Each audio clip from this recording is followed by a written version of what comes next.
واتبعوا سبيلك وقهم عذاب الجحيم.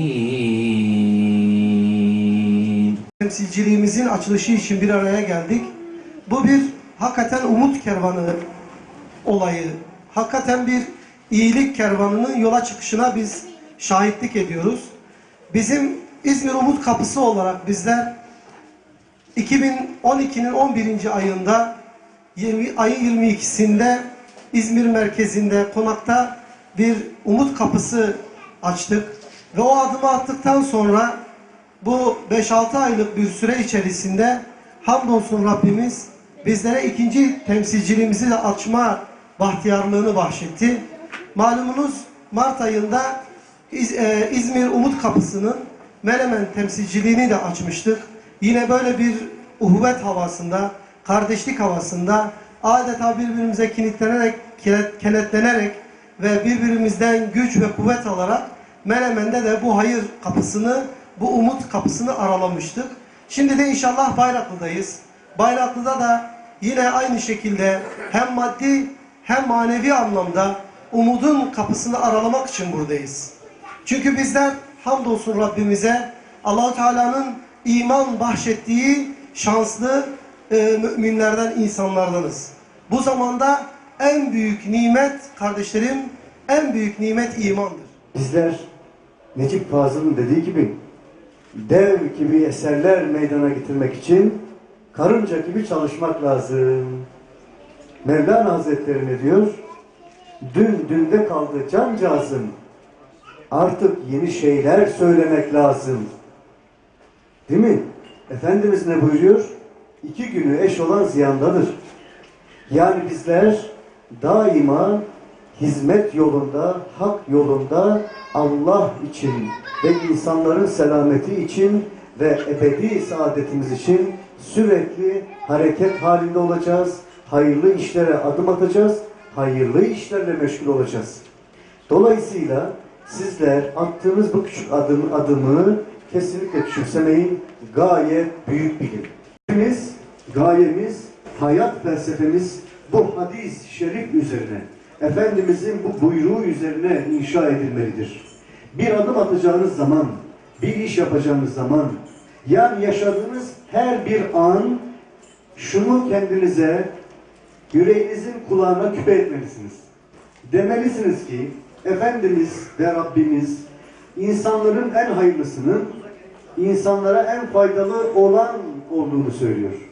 O halde bizler insanlara en faydalı olmak için çalışmak zorundayız. Gayemiz budur.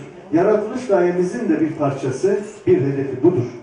Allah için olmak ve halk için çalışmak, halkın esenliği için mücadele etmek. Peygamberler de bunun için gelmiş.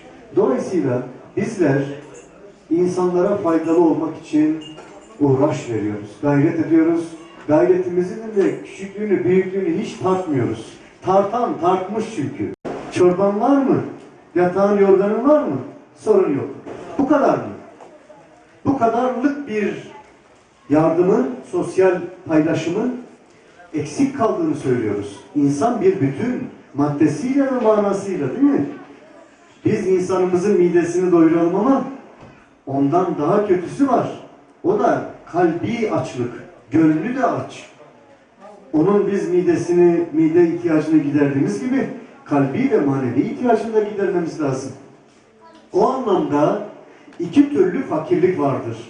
Bir, dediğimiz gibi maddede fakirlik, yoksulluk, bir de manada yoksulluk ve fakirlik. Adam maneviyat fakiri. Bu cemiyet, bu toplum maneviyat fakiri. Öyle değil mi kardeşlerim? Bu toplumun siz sadece maddi fakirliğini giderir, Allah korusun manevi fakirliğini bir kenarda bırakırsanız ne olur biliyor musunuz? Azgınlaşır, azmanlaşır, yoldan çıkar, şımarır. İnsan böyle bir varlık. Sen sadece insanın, bakın, yani her şeyiyle gül gülistan yaşayan insanlar Allah'ı unutuyor, kendini unutuyor, değil mi? Şımarıyor, azgınlaşıyor, ben ilahım diyor, ben firavunum diyor. Egolarını, duygularını, o özbenliğini ne yapıyor? Bir türlü yola koyamıyor, adam edemiyor. Ayartılıyor, aldatılıyor, yoldan çıkarılıyor. İşte bu anlamda insan sadece bir yönüyle insan değil. Aslında insan manasıyla insandır. Değil mi? Rabbini bildiği sürece insandır. Ahlakıyla insandır, imanıyla insandır. O yüzden bizler insanileşmeyi ve İslamileşmeyi bir arada düşünüyor. Yaptığımız hizmetlerin mutlaka bu iki gayeyi hedef edilmesi gerektiğini söylüyoruz. İslami ses ümmete verdi nefes, muhteşem davetiyle şaşırdı kaldı herkes. Yükseldi İslami ses, ümmete verdi nefes, muhteşem davetiyle şaşırdı kaldı herkes.